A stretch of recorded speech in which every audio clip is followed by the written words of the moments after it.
Magandang hapon sa ating lahat. Papalamig tayo mga katropa. Sobrang init ng panahon, no? Grabe. Stress na mga katropa. Ayan, saktong may palamig yung ginawa si Mami Sharon, no? Buko salad. Yummy yummy.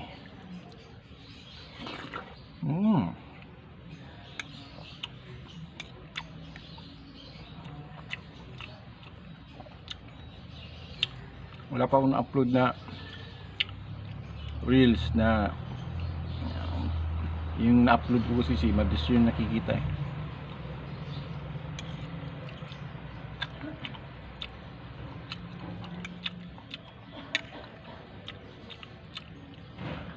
Ayan.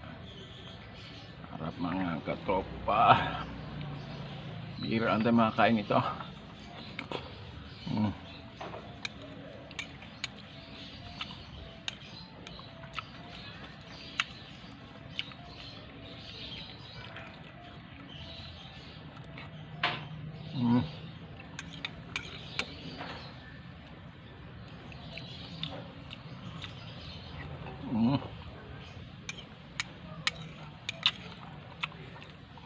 Thanks for watching.